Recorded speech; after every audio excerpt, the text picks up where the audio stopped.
All right, getting ready to get started here. Hey, everybody. How are you doing? I am Julian Crevier from the Irresistible Church Network, North Point.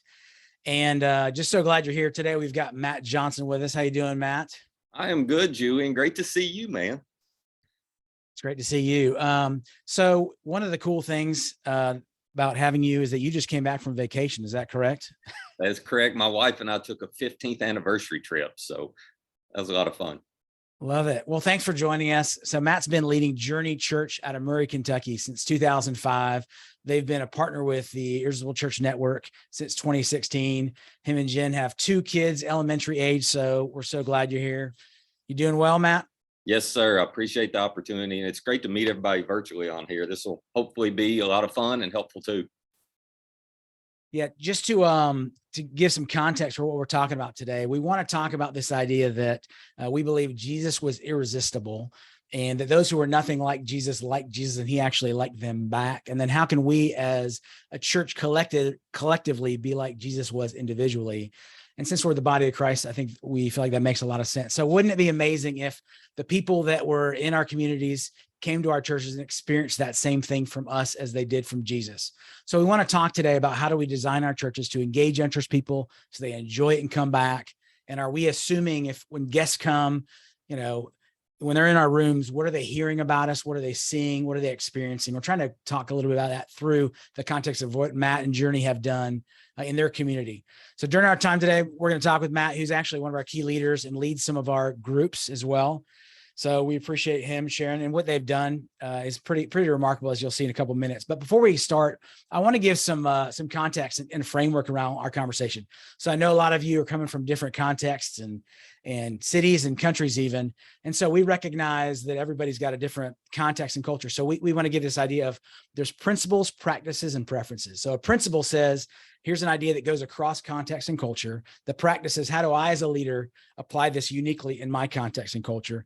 And then the preference is, usually what we argue about, basically, our opinions, whether it's like the music.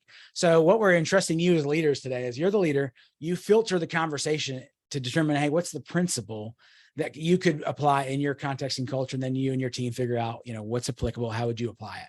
So just want to kind of start by that context, because I also work with a lot of our international partners, and just recognizing that everybody's coming from different places, different budgets, different, levels of whether it's urban or rural.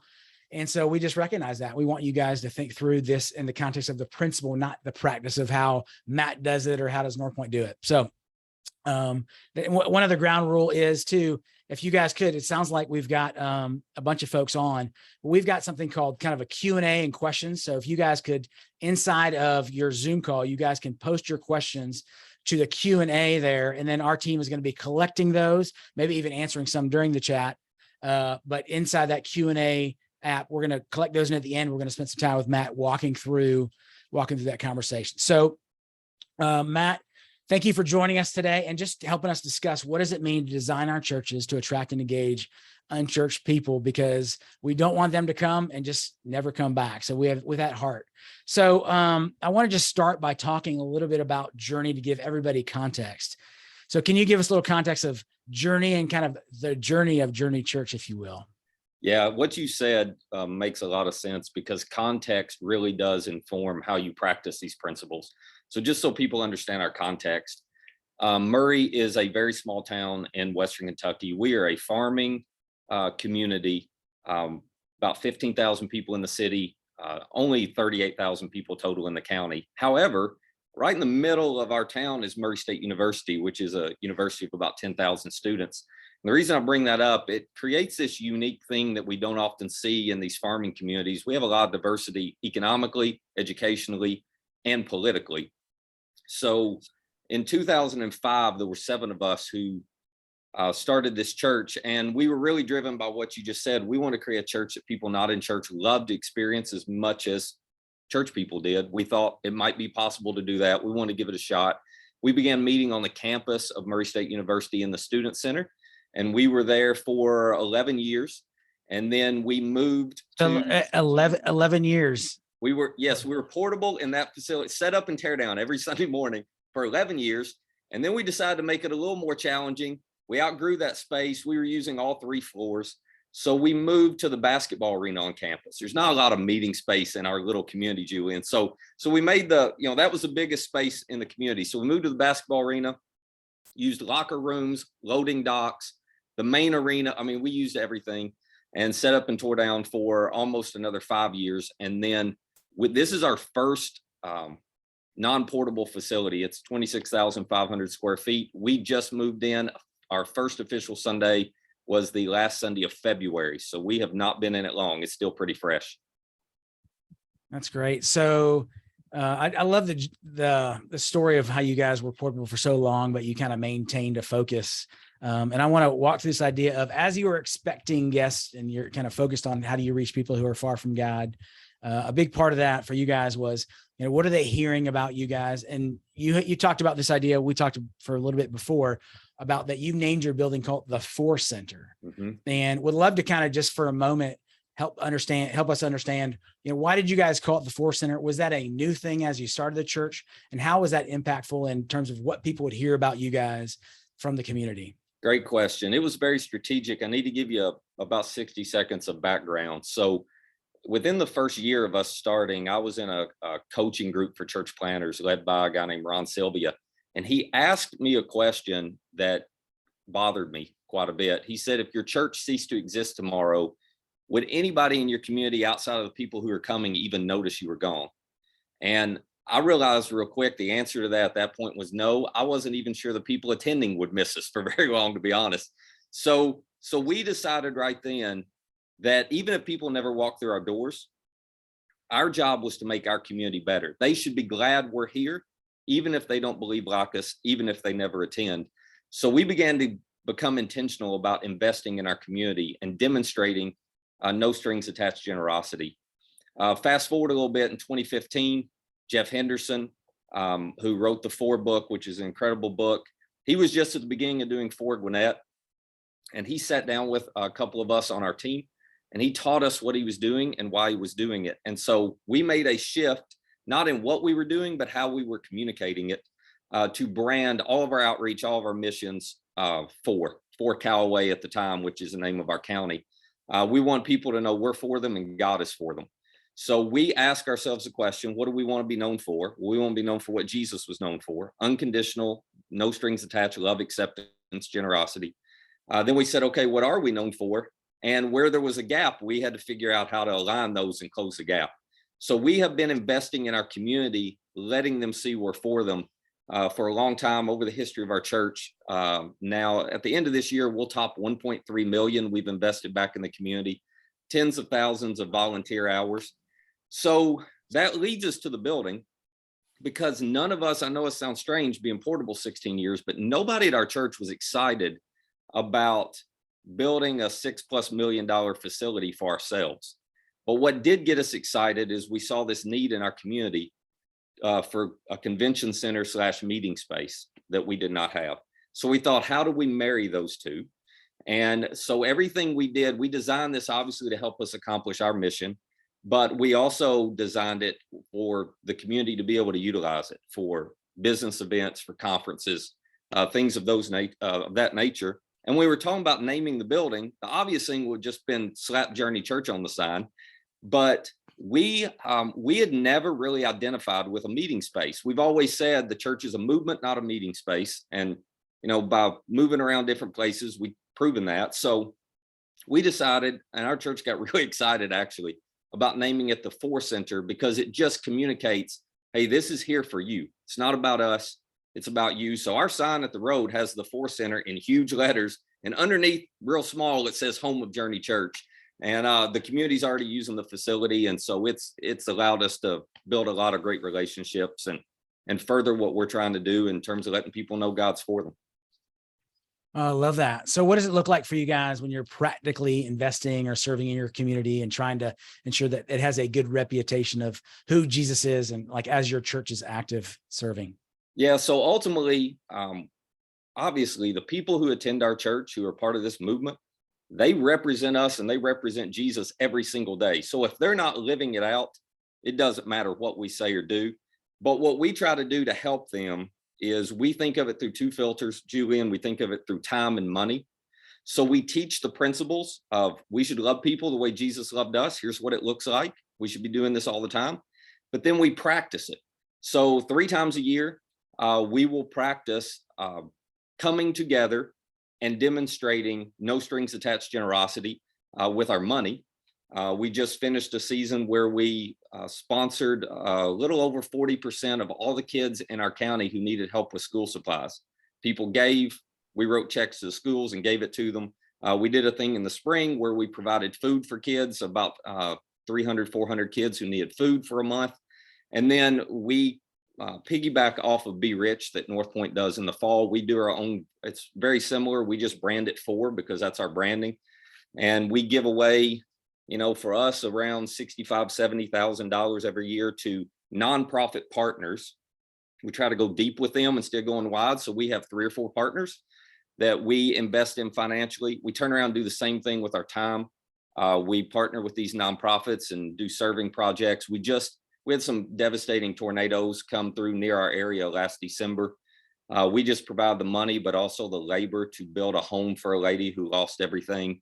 So it's those kinds of things that we're doing strategically that develop the habits so that all of us individually we develop the skills of being able to do that and live that way every day. So you're investing a lot of time. So before people even get a chance to enter your building, they're hearing about kind of how you're loving on their community and serving them well, doing something for them, not for themselves. That's cool. Well, what about when people enter your facility, you know, what are guests hearing and how does that apply to practically like within your services, for example, and the concept of like, what are guests hearing as they encounter your church? Yeah, I think it's really important to be clear on who you're trying to reach. And for us, we have a very specific target demographic. Obviously, it's people not in church, and we've narrowed it down even a little further. So what we try to do is we try to anticipate their needs before they ever show up, and we try to address their fears. So we want to take away every unnecessary obstacle to them experiencing God's grace, and leave the only thing that they could get upset about being Jesus. And that's okay if they don't want him. That's between them and God. So what we do is a couple simple examples. We start our service every week with me addressing people in the room. As Andy Stanley says, we assume they're in the room and we talk to people. Hey, it's your first time. Hey, you're not a church person. You don't consider yourself a Christian. I talk often about how it's intimidating walking into a church for the first time. I get intimidated. It makes me nervous. I'll say that from the stage, and I'll say, so let me tell you what I wish I knew when I walked into church for the first time. Here's what you can expect. And we tell them everything that's going to happen. We're not going to be pushy. We're not going to chase you down. Here's how you can connect with us when you're ready. Most of all, we want you just to feel at home, and we hope you walk out with something helpful. And I do the same thing in the message. I will address them in the middle of my message. I will say, I know some of you in the room, you're not followers of Jesus. You don't believe what we're talking about. You know, that's perfectly fine. Here's how this applies to you. I just want to know they're welcome here. We know they're here, and that's okay. That's great. Well, so let's transition a little bit, Matt, to kind of what guests see as they encounter and kind of come into your space and facility that helps them enjoy it and come back. So as we look at the inside of your space, you guys designed it specifically with guests in mind. Can you tell us a little bit about maybe this first space we're looking at and just the whole heart behind what you've done internally to create space for that? Yeah. So you're looking at what we call the suite, which is an area guest and really anybody can come if they have questions. But the way we utilize it primarily, we wanted a place where when newer folks at our church are ready to let us know they're here, they can come and introduce themselves. So I walk into this area after every service. As soon as I'm done speaking, I go straight to the suite. They know I'm going to be there. And you can tell by the design, we wanted to feel like they were at home, it's relaxing. They're sitting in the living room. And then specifically, you know, we're in a community where we have a lot of farmers, hunters, and fishermen. And then we have university professors. And sometimes there's a pretty good gap between those two. So we tried to design it where it was going to appeal to both of those groups, and particularly to the guys. So I don't know if they can see in that picture, but there's a faux antler chandelier right there in the middle of the suite, which was our way of giving a little tip of that cap to all the hunters in our community that come. And you'd be amazed at how many different things, from the tables that we had designed to the decor in there. It creates a lot of conversation. And we have been amazed at how many people are comfortable walking in, introducing themselves, chatting it up with our volunteers, chatting it up with me. It gives us a chance to get to know them, and then we can start following up with them and just letting them know that we care.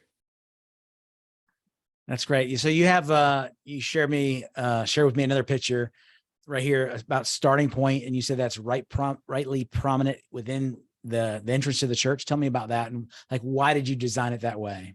Yeah, so starting point is something that North Point rolled out several years ago. It's a discussion environment for people who are new to faith, coming back to faith, exploring faith, where it gives them a chance, a safe place to ask questions and to process what it means to follow Jesus. So we created this room specifically for those conversations. So inside the room, there's some amazing things that happen, and it's designed like a living room. But I love the outside of the room. It is, when you walk in our atrium, when you walk in our building, it is the first room you see. It's right there on the right. And it sends a message we want everybody to know. It is okay to ask questions, explore faith, and express doubts here. There is no judgment.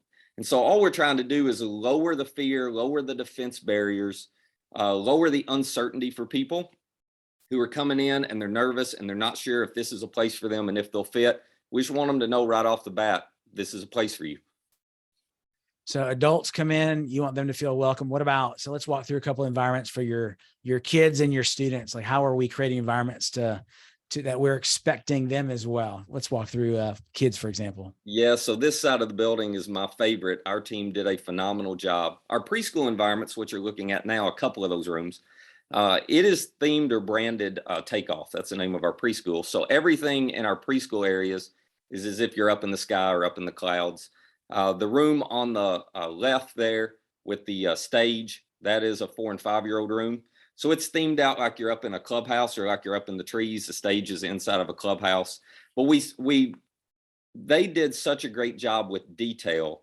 They've got areas there, 4 and 5-year-olds, their attention span's pretty short, but they created so many little areas that will catch the attention of kids. And they created so many areas that are flexible to be able to change out pretty easily. I'll just point out my favorite thing in that room, and you can't see it in this picture, but those trees if you're looking at the picture, those trees on the back wall, there are a lot of places there for them, hooks for them to hang coats or backpacks or bags or whatever. Well, the hooks are, you're up in the trees, the hooks are squirrel tails. And when you hang a coat on the squirrel tail, the head of a squirrel pops out the top of it. And so you can imagine 4 and 5-year-olds come in there and they just go right down the line. They want to play with the squirrels all the time. So it's those little details that I think it's great for the kids, but when a mom or dad walks in and they see that level of detail and that much thoughtfulness in it, they go, oh my gosh, this place cares about my kid. My kid's going to love this. Same with the room on the right. That's a toddler room.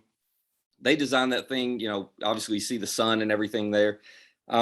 But one of the things they did that was so brilliant is everything is soft in there, no hard edges. So, because they knew these toddlers are just learning to walk and they're going to fall and they're going to stumble. So it's designed as much to make the mom comfortable as it is the kid. Mom walks in there and she can tell they have put so much thought into the details of this. I can trust them to take care of my kid for an hour. That was our goal, and I think they did a great job with it. Yeah, I love it. What about as we look into a little elementary age?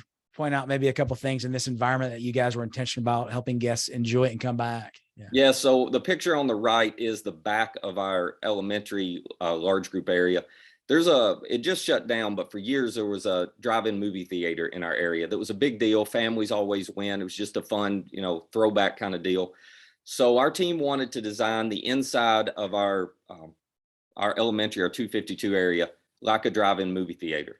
So you see the concession stand in the back left corner at the picnic table. We had that truck custom built. So 4th and 5th grade small groups, one of them pile in the back of the truck and have their small group. One of them sit around the picnic table, and then there's a bunch of rugs, obviously. But it's just a space, again, that makes them feel at home and that's fun. And then on the left, that picture there is part of our main kids hallway. And I won't go into all the detail of it. We wanted to theme it out like Disney Main Street. We wanted, when you walk in the front doors of our building, Julian, if you look to the left, it is a glass wall which immediately lets kids and parents see this kid's hallway. And we wanted to create a space that was so inviting that the kid would just let go of mom's hand and go running in there because it looked fun. And the mom and the dad, it would communicate to them, man, they really care about kids here. So they did a phenomenal job. You're seeing just a little piece of it. The other thing that's interesting about this is each of these storefronts or different areas, the garage, the sweet shop, all of that, they're all named certain things, and each of the names tell the story of how our church got to the point that it is today. So it's a cool little hidden gem, if you will, that when we're giving people tours, we can tell the history of our church by walking them through this hallway. That's great. I want to point out one thing that I noticed that I asked you about earlier, those little mats right underneath each check-in booth. Tell me about that, why you did that. Yeah, so one of the most stressful times for a family that's there, honestly, any Sunday, but especially for the first time, you're trying to check your kid in. And first time, we've got to get a lot of information from them for security and safety reasons.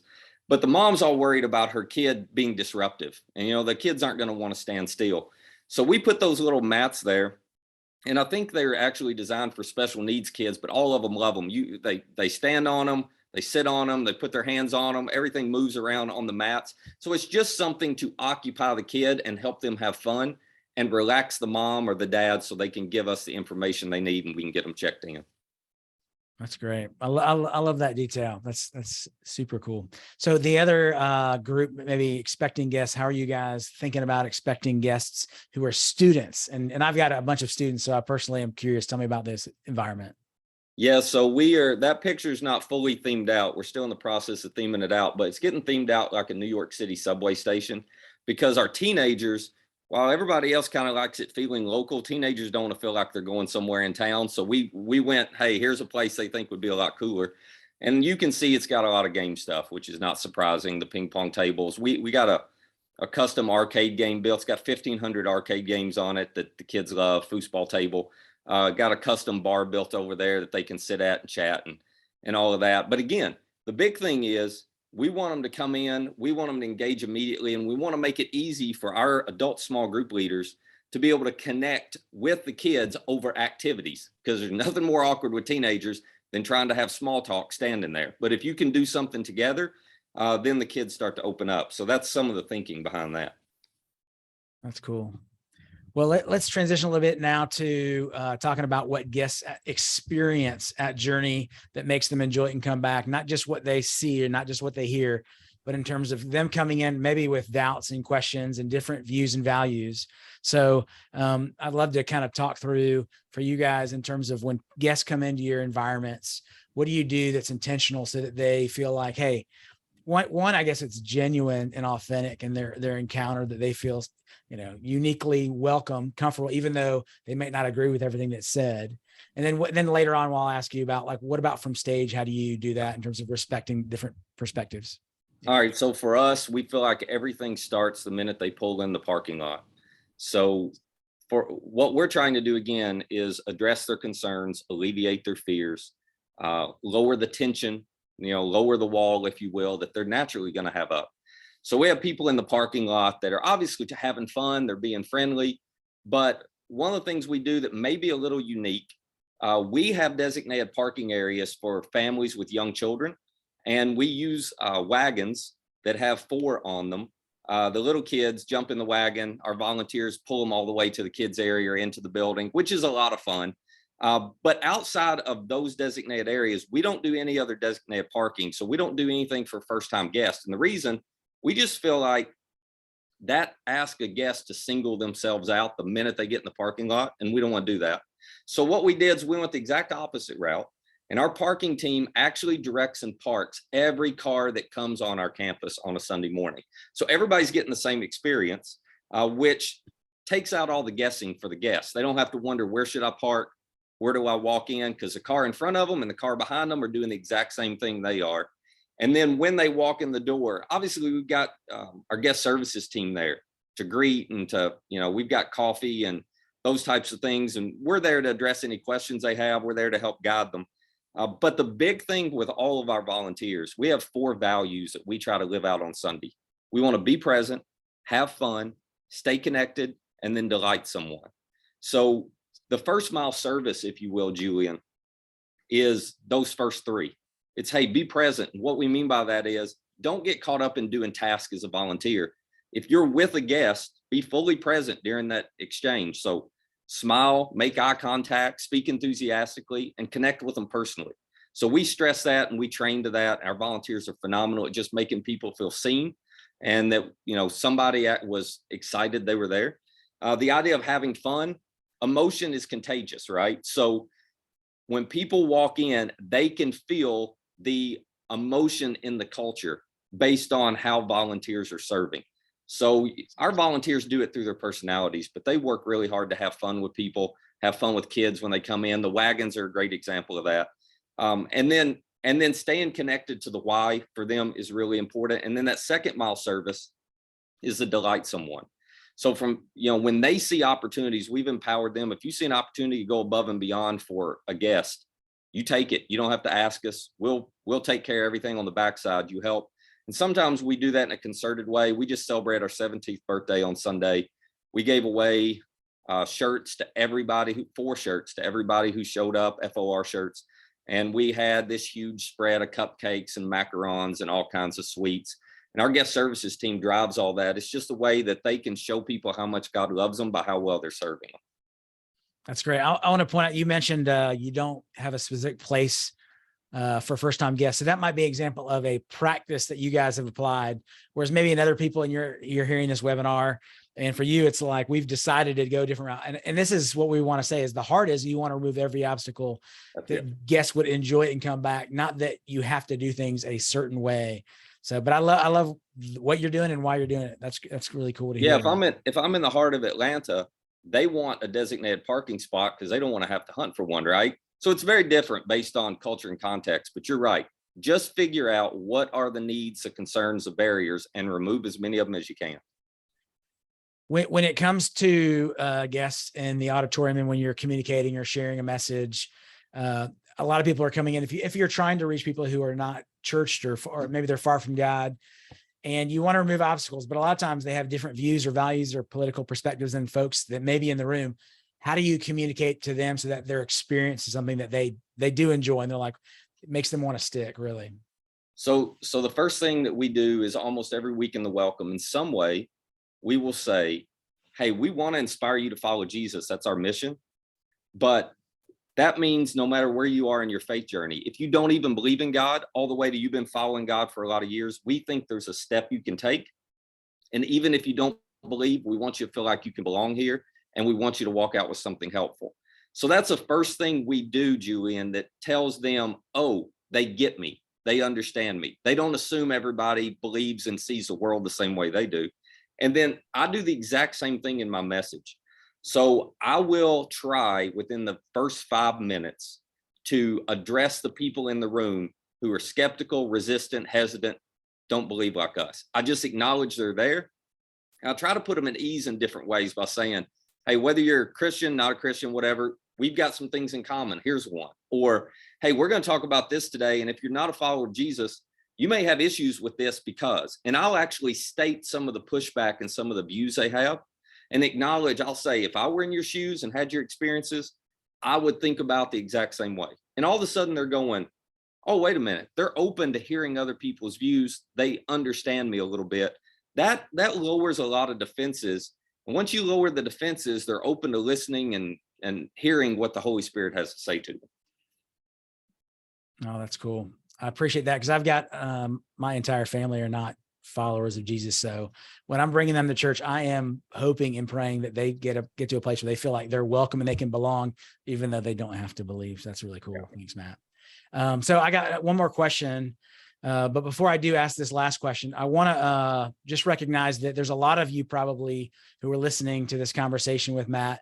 And maybe this is just confirming of what you're doing and how your team is thinking through it. And it's just making you grateful for your team and your staff and the way you guys have processed and put together a strategy. But there's probably others of you who are thinking, oh my gosh, I need a ton of help. This is super helpful, but I don't know where to start.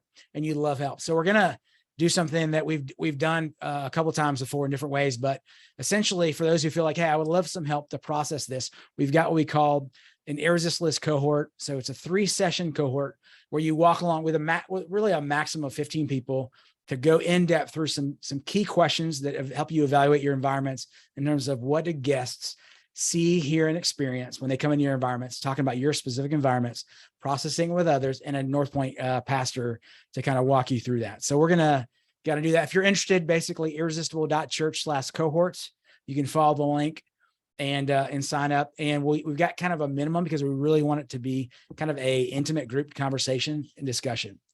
So if you're interested, love to have you. So Matt, one of the things that I think, at least I'm thinking, and I think some others might be, is this: there's a ton of helpful ideas that you're talking about of what you guys are doing at Journey. And you've obviously been doing this for a number of years, but it also could be overwhelming because there's so much. And, we all identify the gaps, and well, we could be and should be doing this, or thinking about, our volunteer guest experience strategy, or planning our buildings, or having our community outreach impacts.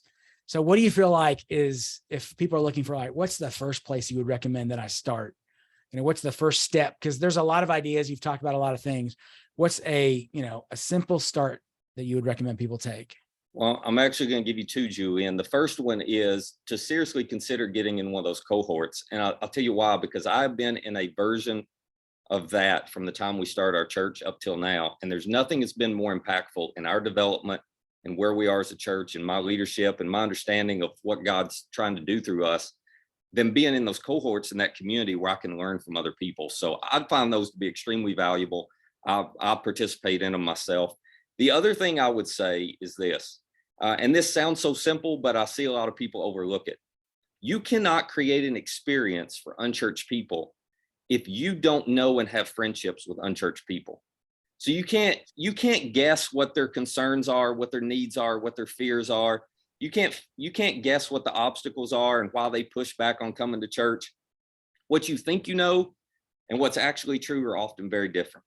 And so my next step for everybody, the challenge would be, if you do not have friendships with people who are lost, who are not in church, reach out and start developing some genuine friendships. Not like I talk to somebody in the supermarket line, like genuine friendships.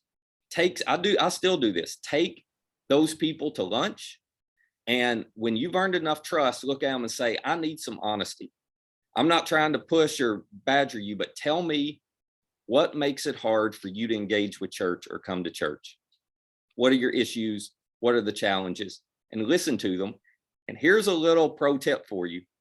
I can't tell you how many of my unchurched friends I've gotten to show up at our church by saying to them, okay, I need you to come one Sunday for me. I need you to evaluate the whole experience, and I need you to tell me all the things that we do that make it hard for you or they're confusing to you, so we can change them.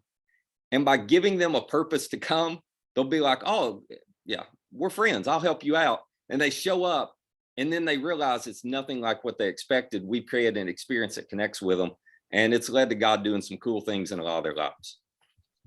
That's great. I love it. I love it. Everybody hear that? That is super helpful advice. So I want to dig into a little Q&A time now with you, Matt. We've got a bunch of questions, and you guys can continue to share your questions, and our team will shoot them over to me here. But I've got a number that I'd love to start out with. So the first question is, so Matt, how did you create these environments when you didn't have your own building? And were you having to share space with other organizations or basketball teams? Yes, yes, and yes. It's very difficult to create those environments. So North Point, Andy talked. We might, we were joking before, but we should probably have done, because I think looking at your environments now, after you started in 2005, how many years later? A number of years later. 15 years later, yeah. 15 years later, we're showing the new building. So we should have showed the before, like working in your portable environments and these ones, but you did an amazing job. So tell us about that. Yeah. So we've always operated by the principle, it takes three components to have an irresistible experience. It takes engaging presentation, helpful content, and appealing physical context. So I'll be honest, in the portable setting, we've always shared our space with other people. When I say we're portable, we were getting there at 5 a.m., setting up, doing 2 or 3 services, and then packing back up and being out there at 1 or 2 in the afternoon. So it is we show up and then we disappear every Sunday type of deal. We did a basketball game that afternoon, right? Listen, yes, you had to work with coaches and practice schedules and everything else. So I get the challenge of that. And we did feel like we had one arm tied behind our back on the physical context, the appealing environment, piece of the irresistible experience. However, what we've learned is this: you just do the best you can with what you have. And so for a portable setting, our team would go above and beyond. We would build walls on wheels that we would roll places to create a room, a suite area, and we would roll out rugs and bring in couches. And we're doing this in a basketball arena. We put up more pipe and drape than should be legal to put up. We put up fake walls for the kids areas. I mean, we just did the best we could with what we had. And I think that's the key, Julian. If you're doing the absolute best you can with what you have, we've just experienced God uses that. And then he gives you a little more so you can up what you're doing with what you have and get a little bit better. And it's been a progression for us. It's never been perfection. It's just been progress year over year over year. If the heart is right and you're busting your tail trying to create this experience for guests, they see it and they appreciate it. They walk in a basketball arena and the number one comment we'd hear was, "I cannot believe what y'all did in here. It doesn't feel like the arena." That was a win for us. They felt at home and they didn't feel like they were in some cavernous space. So that's all you can do, just the best you can. That's super helpful. Next question is, when you focus so much on new people, do you find that the existing or the people who've been there, like congregants who've been there a while, ever feel unseen or overlooked or less important? I get that question a lot. Listen, we overestimate the gap between people who aren't in church and people who are. And what I mean by that is they hold about 95% of things in common. So the experiences we create for guests, our attendees love and appreciate too. They get greeted, they get treated the exact same way as guests when they come in. The attention to detail, they're getting to enjoy it. In the service, in my communication, listen, 90% of what I'm teaching is applicable and can be utilized in the lives of non-Christians and Christians. They both are interested. They both need to get better at relationships. They both want to know what it means to follow Jesus. They both want to know how to connect with God better. I mean, we could go on and on. So no, we don't run into that. We don't run into that at all. I am convinced it is possible to create an experience that connects with both church people and unchurched people, Christian and non-Christian at the very same time. We've been doing it for 17 years now, and we've seen God use it in both of their lives. So we're not heavy on, if you looked at our crowd, it's not like, oh my gosh, it's a bunch of atheists and hellions, and then they get saved, and 3 years later, they go find another church where they can grow. No, this is the whole point of Andy's book. You can go deep and wide at the same time. So if somebody has questions on how to do that, I would say start by reading that book. That's a good playbook to give you an idea. Thank you. That's helpful. All right. So a couple more questions here. So what is your plan when growth occurs? Bigger building, additional service times, or maybe adding another campus? Kind of what's the thought as you see things grow? Yeah. So listen, again, that's a practice question. I think the principle behind that question is, what has God best equipped you as a church to do? And you've got to look at your strengths as a church, your team, your staff, how you're wired as a church, and you got to look at your context, your setting, your community to figure out how to answer that. So for us, we want to maximize the space we're given as much as we can. The challenge is, unlike in some big cities or major cities in urban areas, in our area out here in the country, if you will, people are still in I'm going to go to church on Sunday morning. So for us, as much as I would like to run Saturday, let's run Saturday night, Sunday morning, Sunday night. But we have tried Sunday night services that are identical to Sunday morning. We've tried all kinds of stuff. We can't drive people to attend them here. But if I was in a place that would, it's way better stewardship. So for us, we figure out how to maximize the space within the optimal attendance times, is what we call it, on Sunday morning. We do the best we can for that. However, so what we did is we designed this building as part of we already have a phase 2 ready to go. We know we're gonna have to expand our kids area. This whole thing was laid out to be able to expand that, connect it seamlessly. We'll have to build a bigger student space at some point. It's laid out to do that. If we need a bigger auditorium, we've got the ability to do that. So we did, as we were researching and designing, we thought ahead and we planned ahead We'll see if we have to do it or not, but we're ready if we need to. That's great. I love the principle versus practice idea in there. Thank you for sharing that. So what kind of training do you all provide for your guest services team? That's the last question I got for you. Yeah, so real quick, all of our volunteers, including guest services, go through an online training before they ever become a volunteer. And then within that, so our guest services team gets some specifics about how our volunteer values play out for their team. Then they get specific training. They'll be paired up with a team leader and often a veteran volunteer, and they'll serve alongside them for a few weeks. We like serving in pairs. It seems to work great and build some relationships too. So we do that, and they'll get the specifics, the task type specifics of how to do certain tasks. And then we'll do ongoing training, once or twice a year. We'll pull them in and bring somebody in to do some training, or we'll do some ourselves. So it is a lot. It's more formal on the front end, and then a lot of on the job all the way throughout, Julian. There's thanks for sharing. There's a request for you potentially sharing some of that stuff that you use to train your team. Is that something would be shareable, like a link or something you could give us, we could share later? Yes, we can give a link to the online training, and we can give a link to our guest services training if that's something they want to see. Oh, that's great. Okay. We'll share that later. The other question I've got here is, so how are you using, let me see if I can read this right. How are you using your community facility? Like, how is your community leveraging your facility? Yeah. Yeah. So we're just on the front end of this, but it's already been used for some nonprofits have done some conferences in here. We have had the school systems come over and do teacher trainings here. We have had sports teams at the local schools come over and hold their banquets here. We had the hospital just brought all of their employees and their families in here for a major appreciation event just a couple weeks ago. So we've had some stuff along those lines. The school did a huge back to school bash at our facility this year before the school year opened up.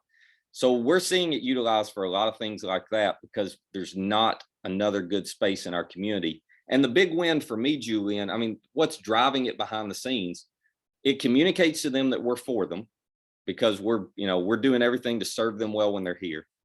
But it gets people in the door in a non-threatening time and place. And once they come in here, the hardest part of going to any church is walking through the doors the first time. So once they're in the building and they've seen it, and our building communicates a message that we care, it communicates our values. And so when they come in here and they see it, it's much easier for them to walk in the door on Sunday morning. And that's really the win for us. Ultimately, is we want to build relationships at these events that translate into people being open to experiencing God's grace. That's great. Thank you. Thank you for sharing that. That's encouraging. I've got one other question, looks like just came in, then we'll finish up here. So what were the specific activities on the mats below where the parents were checking their kids? And I guess they were wanting to know, like, where are the mats? Where'd you get the mats? That kind of thing. Any insight, who we talked to about that kind of stuff? Yes. The question would be for our children's director. I know they ordered them online. And again, I think they may be for kids with autism or originally designed for kids with special needs. Basically, it's a mat that when you step on it, it looks like all this liquid moves underneath it. And so what that ends up doing is just entertaining the heck out of these kids as they keep pushing stuff around within that mat. So again, if people can't find it, I can ask and find the link and we can share that. Okay. That's great. Well, Matt, thank you so much for sharing, what you guys are doing to create a church that people want to engage with. They enjoy it. They want to come back, and all how your team has been thinking through that, not just from what you're doing on Sunday, the facility you're creating, the environments you're creating for people to experience, but how you're impacting the community that actually impacts people before they even walk in the doors. Love what you guys are doing. And thanks for everybody else for joining us today. Look forward to connecting with you, whether it's through another webinar, maybe it's on our app, or in another conversation. Excited you're here. Thank you so much for walking along the journey. We're going to be doing a couple other webinars in the next couple of months to try to just be helpful for you all, so you feel like you're not alone out there. And for all of you who are joining us for the first time, it's great to meet you. The Irresistible Church Network, our heart is to help church leaders that want to create churches that are designed to attract and engage unchurched people. That's pretty much it. We just want to help each other in that process. Thank you, everybody, for being here today, and look forward to talking to you soon. Thank you, Matt. See y'all. Thanks, man.